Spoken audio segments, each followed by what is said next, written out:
In this unit, we will discuss the integration of geospatial technologies into the English Language Arts classroom. Don't be fooled. If you teach in other curricular areas, this presentation is still applicable to your subject matter.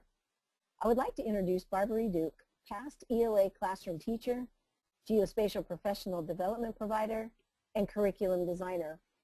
Barbary is the expert on all things English Language Arts and geospatial. After watching this series, you will be well equipped to integrate geospatial mapping into your classroom or professional development activities. This first lesson will focus on studying authors. Take it away, Barbary. Hello, everyone. Thanks for joining us, and thank you, Anita, for the kind introduction. She makes me sound so smart. So I want to quickly talk about studying authors. And at first, let's look at, why should we bother using geospatial technologies in the English classroom? And the notion of enhancing existing stories, creating new points of view, can be so enlightening and freeing. Note the difference between traditional instruction of reading, writing, answering questions, having classroom discussions, and then looking at GIS-infused instruction that looks at geographic context, reading with a purpose, analyzing text infused with data, and then explaining connections. Some of those tough things to do in English class is getting kids to really look at analysis, and I find that using data and some geographic context for students gives them that great connection and helps them build a transferable skill of analysis. So the great question here and throughout the series is, how do you teach your students to think? So often we expect them to think, but we aren't really teaching them to think. So let's start with what typical English teachers do. We start with talking about the authors, where they're from, their hometowns. I love this map. This is available online from the Literary Gift Company. It was a gift from a good friend of mine, so I have one on the wall. And it's taken authors and placed them around the U.S. in their homes and where they wrote about. So a great gift for all the English teachers in your lives. And a great way to organize and think about place and people. There are some online collections similar to that are the National Council for Teachers of English has got a little collection there of authors' homes. And what I want to look at is, what does where you are from have to do with what you write? Well, the quintessential example of that is Mark Twain. He said over and over again that he wrote about his experiences and his life. I've had many discussions with students talking about why it's acceptable, some of the language that he uses. Well, he's talking about the time and the place where he lived, which were acceptable terms at that point. So one thing here is the National Historic GIS organization. They have got some great data sets.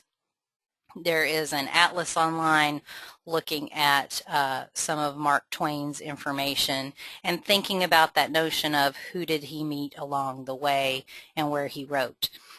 Later on, we're going to look at, in the context version of the series, the context unit, we're going to look at this particular site, which gives some context to the modern Mississippi River. So life experiences. The other thing to talk about here in terms of authors. So if we look at Dickens, we are looking at child labor in the modern world. Here's another example that's available online at World Mapper.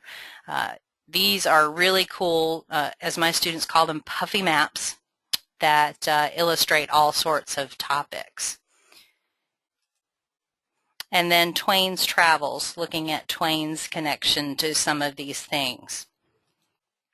And then if you're interested in lessons and experience, my personal experiences and some research, then I welcome you to have a look at the book there. So let's just dive in, and I'm going to biggerize my screen here so we can look at these maps. Now, I'm using a free service, and it's over here at arcgis.com. So there it is up at the top. If you go to arcgis.com and just search English, you're going to find some of these things. Get more specific, and you can search for authors. You could search by my last name, and you'll find some things. So here we are looking at Twain, and this is a map that I've created to look at authors specifically. So each one of these dots, and this is just a place to start. So I can go down there to Oxford, Mississippi and look at William Faulkner, and note that I have embedded these with pictures and other information that's applicable. In Maya Angelou's case, her photograph is a hyperlink that takes us directly to her official site. Note she's billing herself as a global Renaissance woman. That's great. We can go to some traditional places that we're used to seeing. There's Thoreau. He looks like he might have spent a little bit of time in a cabin, doesn't he? So again, we can connect him.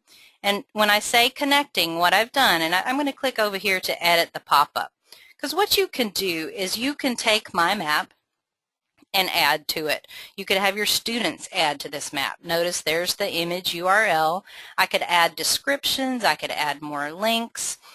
In Maya Angelou's case, I added a related link there, so that made the picture clickable. So I'll just say OK, and I'm back where I started. And then the other thing here that I have embedded in this is not only a picture of Mark Twain. So if you click on the photograph, it's going to take you over to a website specifically about Mark Twain. But if you'd like to explore Twain's travels, the example that I showed you in the explanation section, we'll give this just a second or two and pull up an ArcGIS Explorer online map specifically created for Twain's travels. Now this is an activity that I created for my students many years ago, back when I didn't have these great online tools. I was having to use desktop GIS. And so this looks at where Twain traveled. He started in Hannibal, Missouri, and he works his way down to New Orleans as a riverboat pilot as a young man. He also makes a trip somewhat around the world, and that's represented there in the yellow dots. So giving your students an opportunity to experience his life and start to make some of those connections between course content and that author's life in a very dynamic and personal way.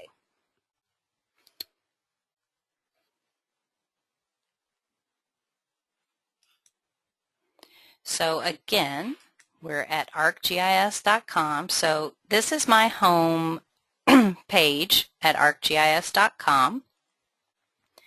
So I'm going to sign out of this so that you can see what it would look like if you weren't signed in. And again, all you need to do up here is type in authors, and we'll search. And look, we get all kinds of stuff. But there is the map that I was using, an English Teacher's Guide to Mapping Authors. If you like what you see, you can share it on Facebook and Twitter with some friends. The other thing that's note, I'm still logged out. I'm not logged in as myself, so you don't have to have a special login to get to this. I'll close down that other one over there. Okay, so what we have here, if we're looking at Mark Twain, we can also click either to the website or we can click to another map. So this link I have right here takes me actually to another ArcGIS Explorer online map for Twain's travels. So we'll give it just a second to load.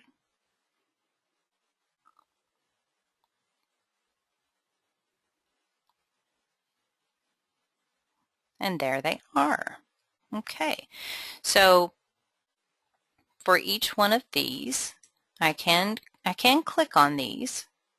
This is typical GIS data.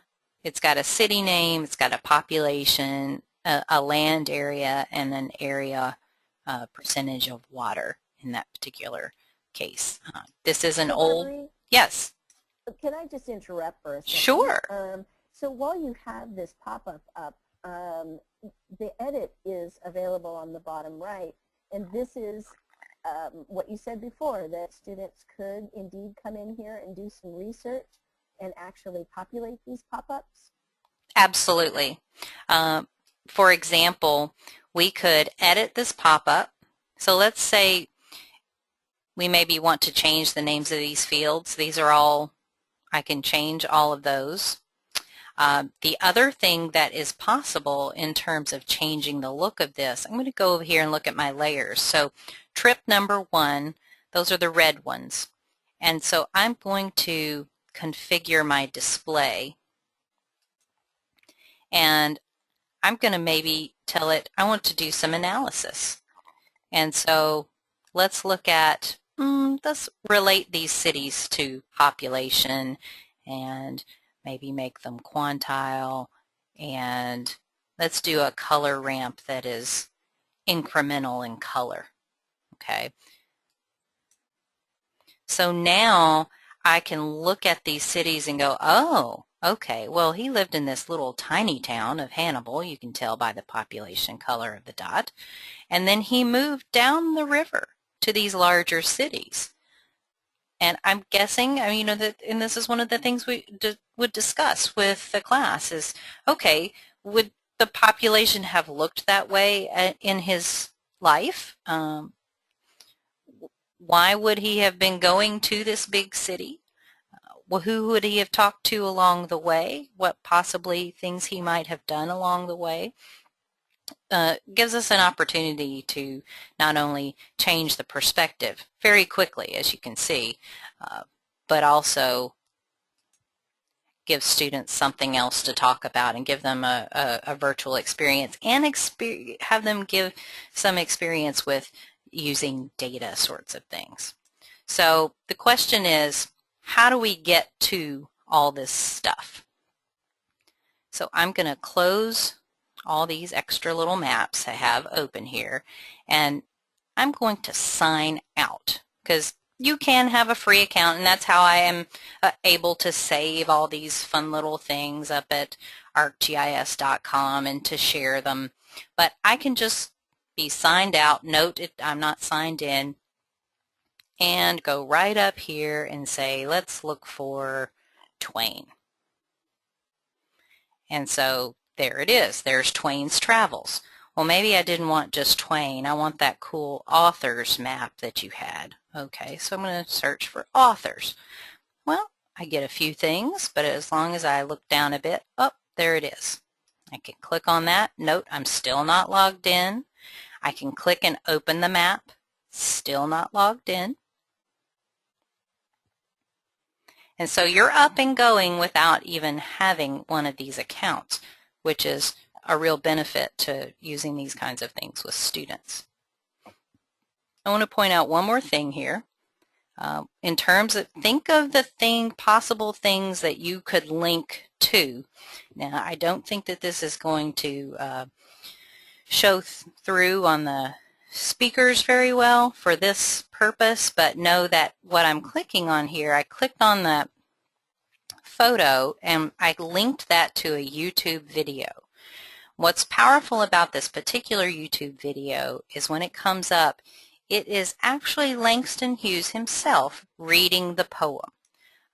Again, not too many opportunities to link kids to the real people. You know, they can't exactly hear Shakespeare reading his own poetry or working on his plays. So any opportunity to make these people who are no longer with us, and as my students used to say, a bunch of dead authors and dusty books, it really brings them to life. Barbary, thank you so much. This has been so interesting, and I'm looking forward to the next section, and we'll see you soon.